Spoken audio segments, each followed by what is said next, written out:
Давайте поговорим про рефлексы. Вы все их слышали. Слышали такие имена нейрофизиологов, как Павлов, Сеченов, которые и другие занимались рефлексами. Что такое рефлекс?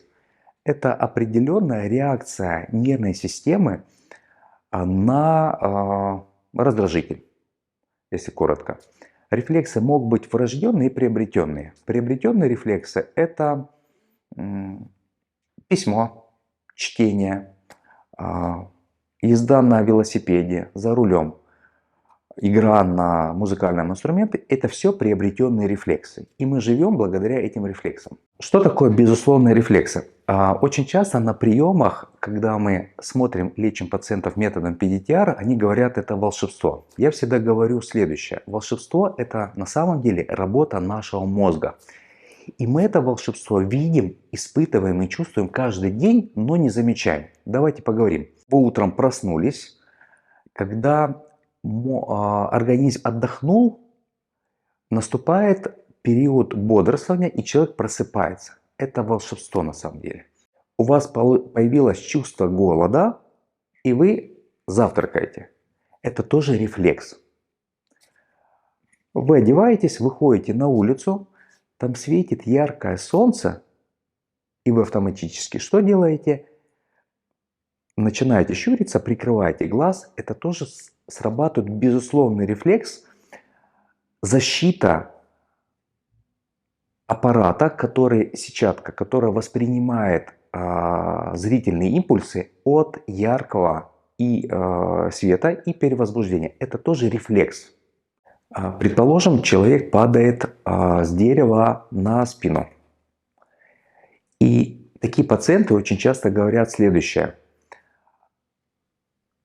Схватило дыхание, не могу вздохнуть там полминуты. Для чего это необходимо? В момент повреждения происходит травматизация и срабатывает некая защита, чтобы пациент не сделал вдох на случай, если есть повреждение легких и грудной клетки, чтобы не было пневмоторакса. Эта защита срабатывает. Через какое-то время организм понимает, что опасности нет, и начинает дышать.